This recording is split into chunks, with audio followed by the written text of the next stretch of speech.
मुंबई शहराचे माजी पालकमंत्री आणि काँग्रेसचे मालाड पश्चिमचे आमदार असलम शेख यांनी दिनांक 8 सप्टेंबर रोजी ईदची सार्वजनिक सुट्टी जाहीर करण्याची मागणी मुख्यमंत्री देवेंद्र फडणवीस, उपमुख्यमंत्री एकनाथ शिंदे आणि अजित पवार यांना एका पत्राद्वारे केली आहे।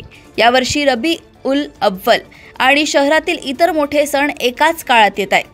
गणेश विसर्जन, मिरवणुका व अनंत चतुर्दशीमुळे शहरात गर्दी आणि हालचाली वाढणार असल्याने सौहार्द, शांतता आणि सर्व धर्मांतील नागरिकांच्या भावना विचारात घेऊन मुस्लिम समाजाने स्वतःहून दिनांक 8 सप्टेंबर रोजी ईद मिलाद मिरवणूक काढण्याचा निर्णय घेतलाय।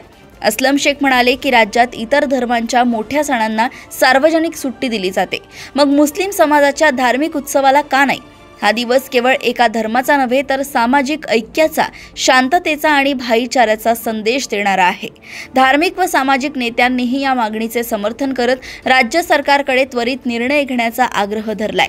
सर्व नागरिकांचा विचार करून दिनांक 5 सप्टेंबर ऐवजी दिनांक 8 सप्टेंबरला सार्वजनिक सुट्टी जाहीर केली पाहिजे, जेणेकरून शहरात आणि राज्यात हा उत्सव शांतता, सहिष्णुता आणि सामाजिक ऐक्याच्या वातावरणात साजरा होऊ शकेल, असं मत त्यांनी व्यक्त केलंय।